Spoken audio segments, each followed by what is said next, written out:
Ricca di uova a simboleggiare la vita e la rigenerazione, la torta pasqualina nasce a Genova, ma in tutta Italia viene associata alle festività pasquali. Bieta e cagliata vengono spesso sostituiti con spinaci e ricotta, ma in entrambi i casi il procedimento, magari un po' lungo, è abbastanza semplice. Ciao a tutti da Paolo, benvenuti sul canale Cibo Dentro, oggi torta pasqualina.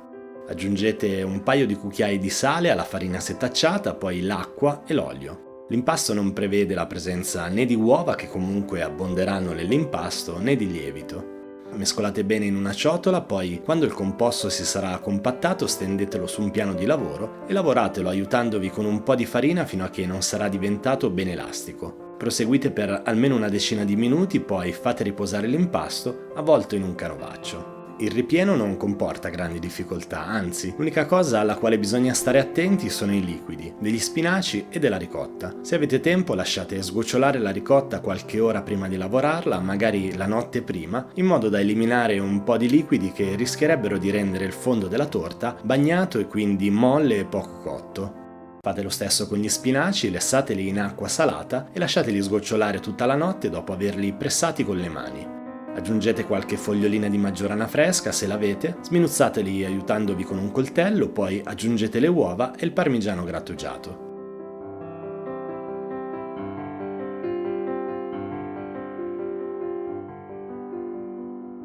Preparati tutti gli ingredienti, ora bisogna assemblare la torta. Dividete l'impasto in 4 pezzi e formate altrettante sfoglie, cercando di tirarle abbastanza sottili. Aiutatevi sempre con un po' di farina. Poi ungete la teglia che avete deciso di utilizzare e stendeteci sopra la prima sfoglia facendola aderire bene al fondo e ai bordi. Spennellatela con un pennellino unto di olio d'oliva, quindi adagiatevi sopra la seconda sfoglia. Anche in questo caso fatela aderire bene a quella sottostante in modo da evitare il formarsi di bolle d'aria.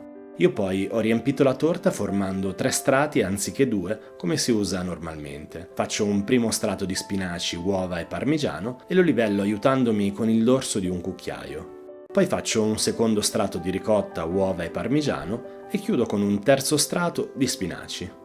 Con un cucchiaio create poi gli incavi che ospiteranno le uova intere. Nella piccola tortiera che ho usato io ce ne stanno 3, ma solitamente se ne mettono 7. Le dosi che ho dato sono comunque adatte alla versione classica, in una tortiera da 24 cm di diametro. Chiudete infine la torta con altre 2 sfoglie di pasta, ricordandovi sempre di ungerle. Tagliate la pasta in eccesso, circa a metà dell'altezza della tortiera, poi arrotolate la pasta rimasta formando il cornicione della torta. Per far penetrare meglio il calore, dato che è più spesso, fate dei piccoli taglietti lungo tutto il cornicione in modo da essere sicuri della sua cottura. Spennellate ancora con un po' d'olio d'oliva, poi infornate a 180 gradi per circa un'ora. Lasciate intiepidire in modo da non scottarvi e da far rassodare bene il ripieno della torta. Poi tagliate a fette e servite. Io vi saluto, vi auguro come sempre buon divertimento e buon appetito, colgo l'occasione per farvi in anticipo gli auguri di buona Pasqua e ricordarvi l'appuntamento con un altro video, come tutti i giovedì, dalle 11 qui su Cibo Dentro. Ciao!